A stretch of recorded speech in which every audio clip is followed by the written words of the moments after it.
Juízes, capítulo 8. A derrota final dos midianitas. Os homens da tribo de Efraim disseram a Gideão: por que você não nos chamou quando foi lutar contra os midianitas? Por que fez isso com a gente? E tiveram uma discussão muito forte com Gideão.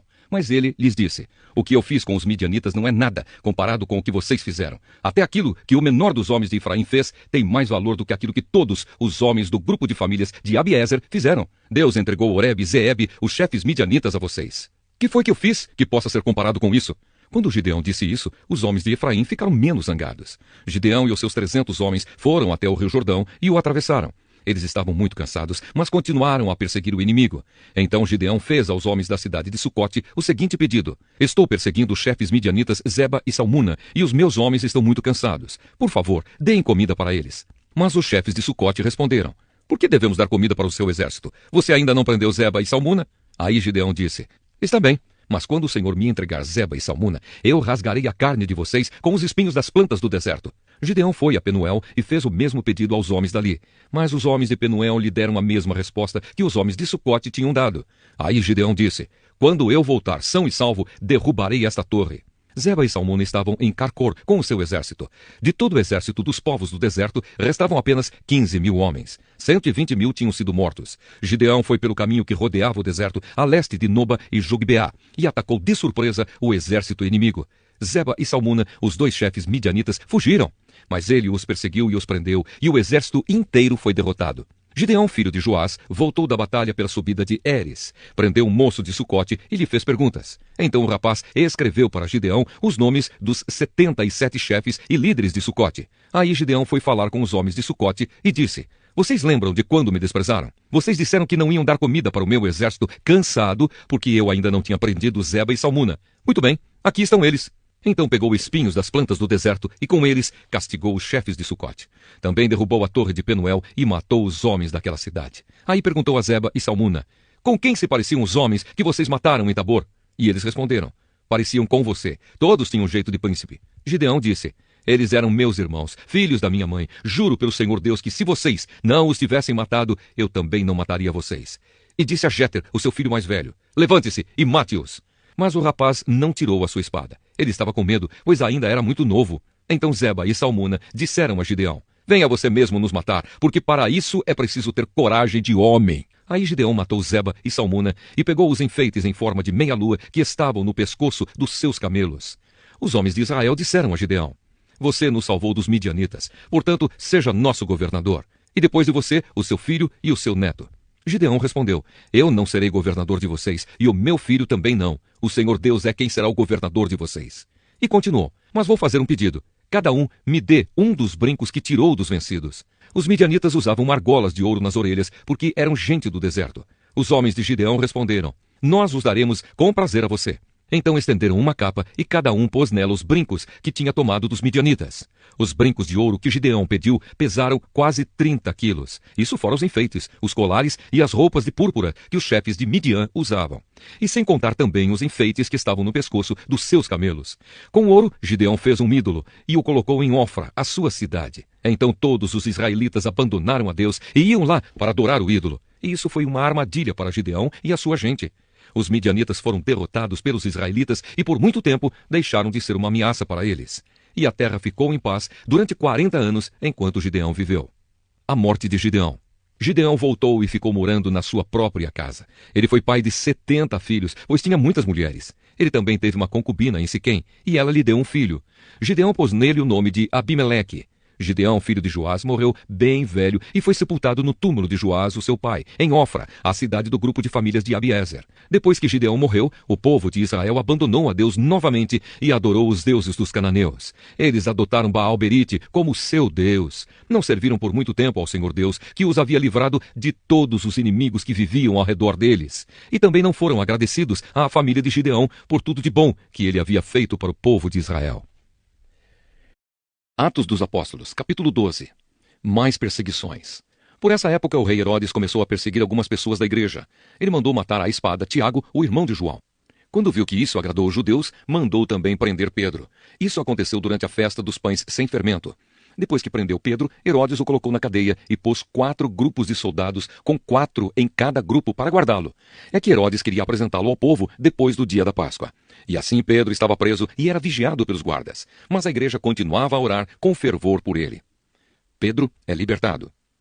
Na noite antes do dia que Herodes ia apresentá-lo ao povo, Pedro estava dormindo, preso com 2 correntes entre 2 soldados, e havia guardas de vigia no portão da cadeia.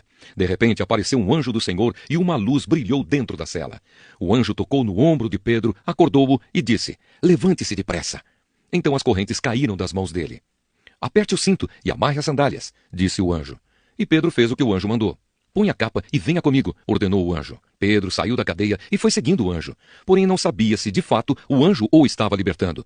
Ele pensava que aquilo era uma visão. Eles passaram pelo primeiro e pelo segundo posto da guarda e chegaram ao portão de ferro que dava para a rua. O portão se abriu sozinho e eles saíram.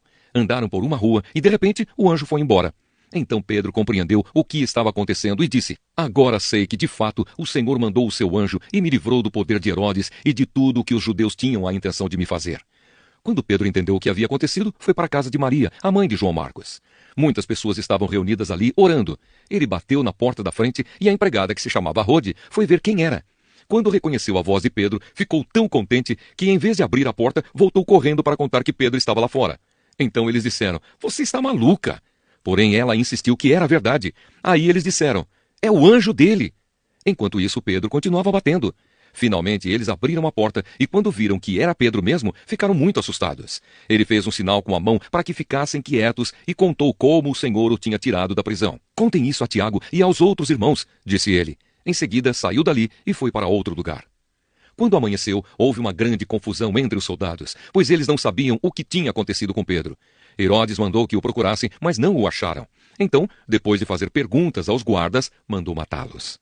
Depois disso, Herodes saiu da região da Judéia e ficou algum tempo na cidade de Cesareia. A morte de Herodes. O rei Herodes estava com muita raiva dos moradores das cidades de Tiro e de Sidom.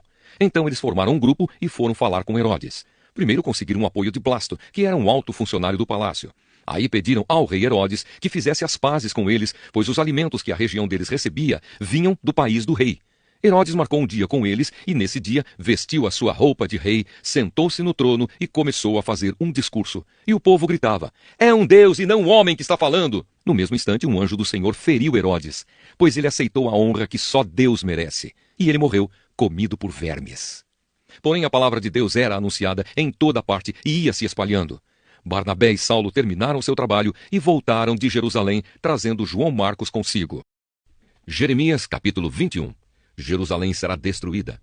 O rei Zedequias de Judá mandou que Pazur, filho de Malquias, fosse junto com o sacerdote Sofonias, filho de Maazéias, e me fizesse o seguinte pedido: "Jeremias, peça a Deus o Senhor que nos ajude, pois o rei Nabucodonosor da Babilônia está fazendo guerra contra nós. Pode ser que o Senhor faça um milagre em nosso benefício e obrigue Nabucodonosor a se retirar."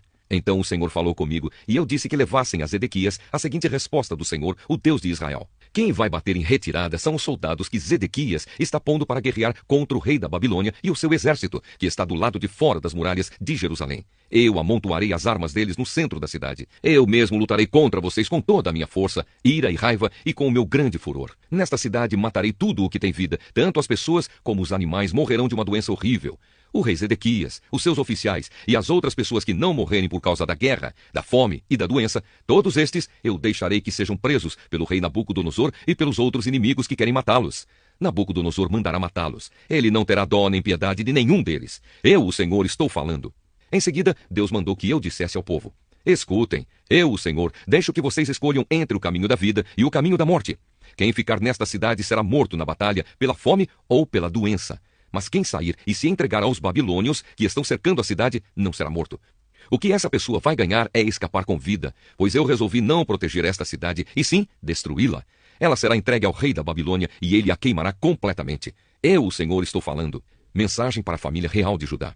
Jeremias, diga aos descendentes do rei Davi, que são a família real de Judá, que escutem aquilo que eu, o Senhor, estou dizendo. Façam justiça todos os dias.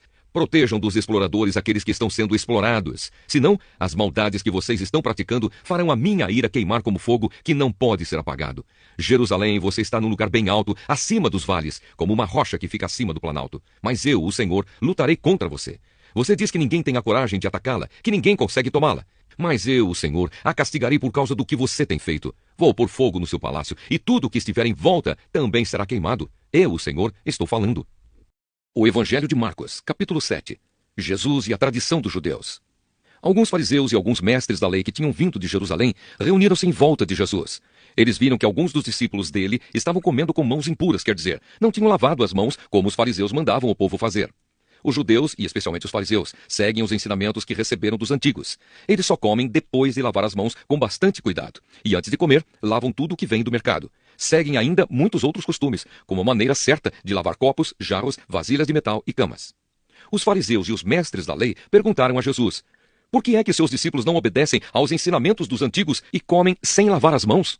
Jesus respondeu: hipócritas! Como Isaías estava certo quando falou a respeito de vocês. Ele escreveu assim: Deus disse: este povo com a sua boca diz que me respeita, mas na verdade o seu coração está longe de mim. A adoração deste povo é inútil, pois eles ensinam leis humanas como se fossem mandamentos de Deus. E continuou: vocês abandonam o mandamento de Deus e obedecem a ensinamentos humanos. E Jesus terminou dizendo: vocês arranjam sempre um jeito de pôr de lado o mandamento de Deus para seguir os seus próprios ensinamentos, pois Moisés ordenou: respeite o seu pai e a sua mãe, e disse também: que seja morto aquele que amaldiçoar o seu pai ou a sua mãe. Mas vocês ensinam que se alguém tem alguma coisa que poderia usar para ajudar os seus pais, mas diz: eu dediquei isto a Deus, então ele não precisa ajudar os seus pais. Assim vocês desprezam a palavra de Deus, trocando-a por ensinamentos que passam de pais para filhos, e vocês fazem muitas outras coisas como esta. Jesus fala sobre a impureza. Jesus chamou outra vez a multidão e disse: escutem todos o que eu vou dizer e entendam. Tudo que vem de fora e entra numa pessoa não faz com que ela fique impura, mas o que sai de dentro, isto é, do coração da pessoa, é que faz com que ela fique impura. Se vocês têm ouvidos para ouvir, então ouçam. Quando Jesus se afastou da multidão e entrou em casa, os seus discípulos lhe perguntaram o que queria dizer essa comparação.